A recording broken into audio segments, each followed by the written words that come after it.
Hello, everybody, and welcome back once again to One Mic, One Wheel, the show where we talk all things motorsport and sim racing related. I hope you guys enjoyed episode 13 with Big C.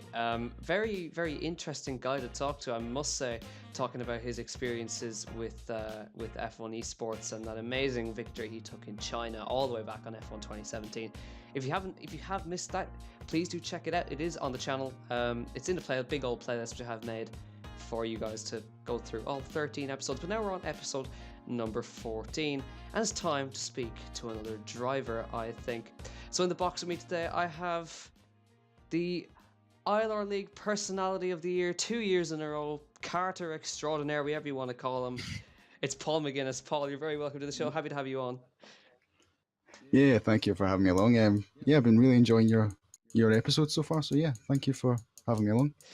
No problem at all. So let's start. How did you originally become interested in motorsport? Oh well, it's a weird one because my parents weren't actually interested in motorsport. I was actually speaking to my dad about this. I think it was just one day I was actually sitting watching the TV and the sounds back then of obviously the kids these days won't know, but it was a V10s back then, so just the well, every 2 seconds, and the good old Murray Walker commentating, and yeah, ever since then I've been hooked. That's been a good 15, 16 years now. So yeah, it's a sport that I absolutely love. Is there any particular moment that sticks in your mind? Favorite moment of yours from F1? Oh wow, there's been so many. What I do remember, I can remember this really vividly, was Michael Schumacher, 2000 Japan.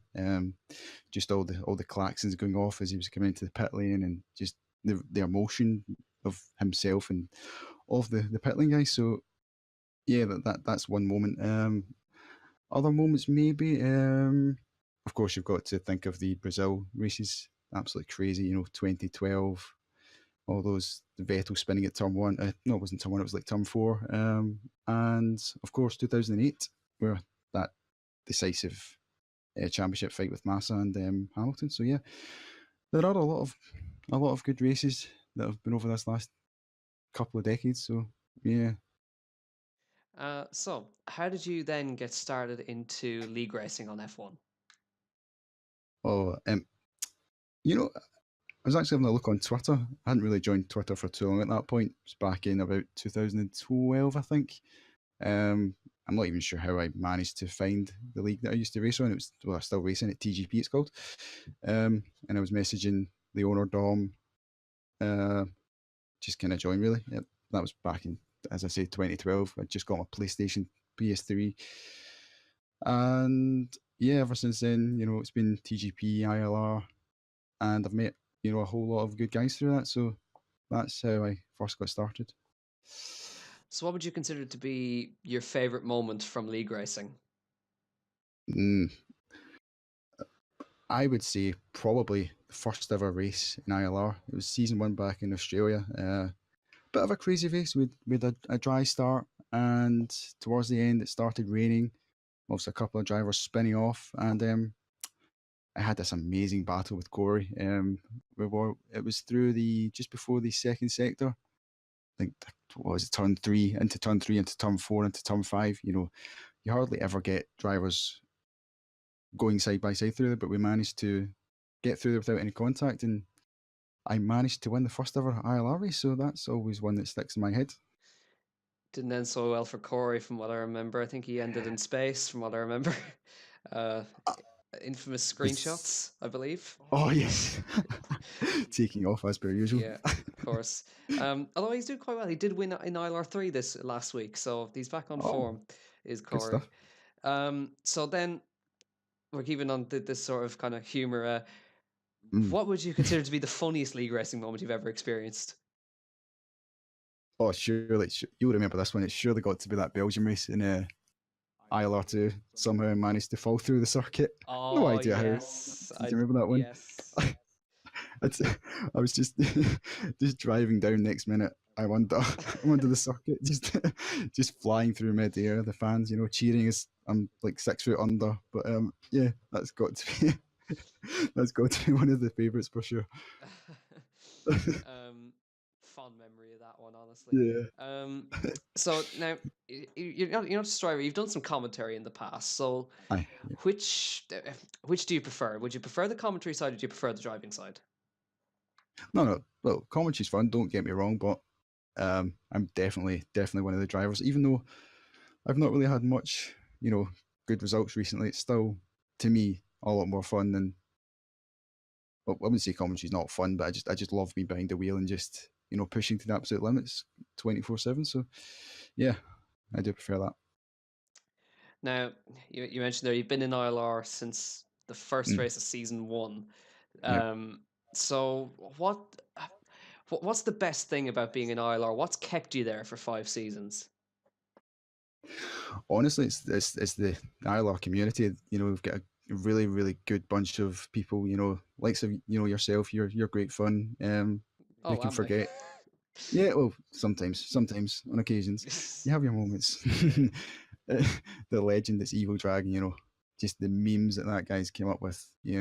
Oh, he's just such.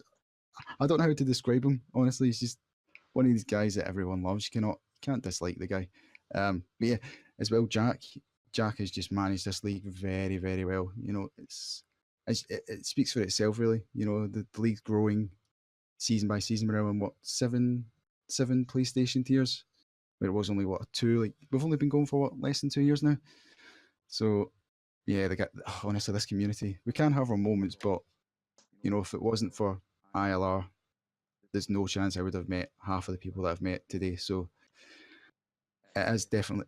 I would go as far as saying it has changed my life. To be honest, just to do a lot more than what I used to. So yeah, get credit to Jack. So now, you're also quite an avid go kart, and I'd go as far to say you're Mm. probably above average at Mm. karting. Um, so let's. How did you actually get into go karting? It's started when I was about 12 years old. My uncle at the time, we were quite close, and I've always said that. I always remember I said that I'd love to get into single seaters, as most guys do at that age if you're into motorsport. And he took me down to the local kart centre. I remember this really vividly.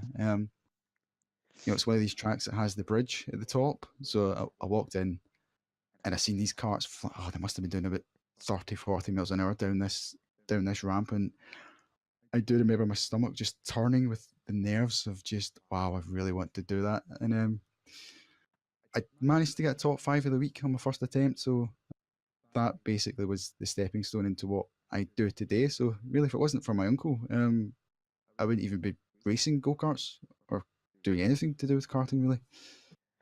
So would you say that you've also maybe been able to transfer the skills you learned in go karting into league racing, or vice versa? To be honest, no. I'm absolutely dire on F1. So at least at least I do have the karting to at least do get my skills out there. Which I, I I thank you for saying average, but at least I'm above average at something in life. So you're currently competing in the Club 73 Championship. How has that Yep. series been going for you so far? Not too bad actually. I think I sat about fifth or sixth in class. It's split into four separate classes. So I'm currently sitting in Club and Plus, which I think is round about the third tier. Yeah, so I think I'm about sixth there. First race out was in Rye House down. I think that's actually Lewis Hamilton's home circuit. Um, that was the first time I'd actually done that sort of competing, and I managed. It's a random grid, so I started in 14th. Get punted down to 26th. First corner accident, but these things happen. I think I managed to recover to 12th in the end, so that was pretty decent. Round two was another new track for me, Red Lodge, um, and I got my first podium of the season there. Yeah, that was a really good race. I just got my head down. It's one of these circuits, I just felt comfortable straight away with it. We only had a 5 minute practice, but I just knew instantly that there could be a good chance of a decent result. And yeah, I got on the podium. And where was the last race? The last race was Lakeside, which didn't go too well, to be honest. I started in the quickest tier, which, to be honest, I really shouldn't have been there, but it goes by your previous results. So I did manage to keep up with some of the other guys, but yeah, that wasn't really the best result for me. But we're racing in again 2 weeks' time, so I'll be able to maybe get on the podium again. That is the aim anyway. So now let's talk a little bit about BW racing teams. You're one of the Mm. first drivers to actually compete for them. What was it? What was it like meeting the guys that you raced with online and then meeting up with them and racing with them in real life? Yeah, it was a little strange. I'm not going to lie. I'd been talking to the likes of Josh, James, Wasways, whatever you want to call him. No one ever knows how to say his name properly. I'll find out though. Yeah, no. The guys are brilliant. We're always speaking on PlayStation, so it was a little strange. But we had meeting up before at the WTF1 event last August, so I'd already met the likes of as I say, Josh, James, Joe, Gosh, Ellis, his name is. It wasn't really awkward for me. I can talk for the world, to be honest. It might have been a little awkward for them, crazy Scotsman driving them around, but getting in the car with me. But yeah, no, honestly, the guys are brilliant. It makes being in the team even better. Although it's much about the karting, I've made some really good friends with them. So yeah, it's just I'm really glad that they asked me to join the team. To be honest, it's just gives me something to look forward to every month. Meeting up with the guys, going racing, going other places as well in the travels. So I think some of the guys were actually going to Austria in 2 months' time. So yeah, it's definitely a good place to be. We'll get back to Paul in just a moment. I hope you're enjoying the interview so far. I just wanted to take a minute out of the interview to talk to you about our sponsor, LK Racing Esports Team. These guys run a GT Sport team over on GT Sport, of course. And if you are interested in becoming a member of the team, make sure to give them a DM on Twitter at LK_racing_. You'll be seeing the One Mic One Wheel logo appearing on their cars in their next championships. Make sure to keep an eye out for that. Thanks to them for the sponsor. But for now, it's back to Big Paul. Is there any particular standout moment from when you've been racing with the team so far? Of course, I've got to say winning the championship. I won the indoor kart championship in Glasgow in November. The first time it's really the first time I'd entered the championship, to be honest. But I somehow managed to win that after a great battle with Cameron. He's a 5-time champion just at a local kart circuit, so it's good to put my skills up against him and obviously come out on top. So that's got to be one of my favourite moments. What else is there? Well, we also got some laps there in Knockhill. We managed to obviously get in contact with the circuit, and the guys had never been to Scotland before, so just to let those guys experience obviously my local circuit, and it's definitely an experience they won't forget. But yeah, there's going to be a lot more good experiences, throughout the season. So it should be good. It should be good. So, I mentioned it earlier in the podcast, but the ILR community has voted you as Personality of the Year twice in a row. So I'm going to ask you now, why do you think that is? Is it actual personality, or did you just bribe Jack? Yeah, I've given Jack quite a bit of money just to give me that to give me this prize 2 years in a row. But to be honest, I don't know. I'm just me. I come up with these crazy ideas, these memes. The Theresa May one, which I do not know where that came from. I really don't know. The dancing to the Formula One theme tune. I really don't know. And then obviously there was the Thomas one, which went down quite well. Again, I actually don't know where these ideas come from. But again, that makes it good. Just makes it funny, I guess. Just these spur of the moment ideas that I get. But yeah, no, thanks to everyone that's obviously voted the last 2 years. Hopefully, I'll keep my crown for the third year. That's the aim. But you've got the likes of Owen, who I know is trying really, really, really hard. He's not going to admit that boy has to try and dethrone me. But yeah, I mean, thanks to everyone, as I say, who voted. Yeah, we'll see how it goes. So you mentioned the meme making there. So I know Evil wants to know what your favorite one of his commentaries. I know you're a particular fan of the Indy 500 one, but which one fit the best in your opinion? Yeah, of course the Indy one's quite funny. Oh God. Yeah. What else is there? There's just too many. There's just too many. I can't really think off the top of my Yeah, head I what. know you made a few videos of putting the commentary over real life accidents. Oh yeah, yeah. Which, which in your opinion, which real life accident actually suited it the best that you made it? I think it was the '98 Belgian Grand Prix. Obviously, uh, obviously because there was like half the field wiped out. Just David Coulthard going off and then Evil coming in and going, "Oh God," it just fit perfectly. But the funny thing is, it's when I'm actually driving on the roads, if I do see an accident, the first thing that comes into my head is, "Oh God, there's 5, 6 cars in the wall." No matter what although it really shouldn't happen, but you just can't help it. You just hear Evil in your head shouting, "Oh God!" And it's me shouting that in the car as I see someone at the side of the road. But yeah, I shouldn't really be saying that, but it's true. Everyone does it, you know. Oh, I hope so.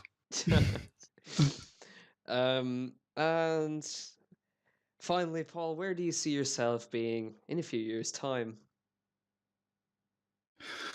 Obviously, being a little older than what I am now, that's the obvious answer. But hopefully, yeah, hopefully I can stay with the BW racing team. They gave me all these opportunities to race where I am just now, so hopefully I'll be with those guys.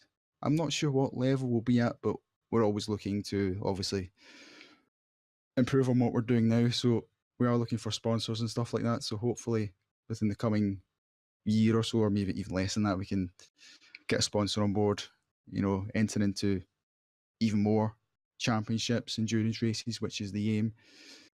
But for myself, hopefully I can have some more championships and more trophies. That's the aim. Well, unfortunately, that's all we have time for in this episode. Paul, thank you so much for speaking with me. It's been a pleasure, and I wish you all future championships that you wish. Thank you very much. So that has been it for episode 14 of One Mic, One Wheel. I hope you guys enjoyed that. Make sure to subscribe and hit follow on Spotify to keep up to date when these episodes go live. That has been episode 14. Join us next time when another member of the sim racing and motorsport community will come and talk to us about their journey to their particular field. Thanks so much for watching, and we will see you next time out for episode 15. Thank you, and goodbye.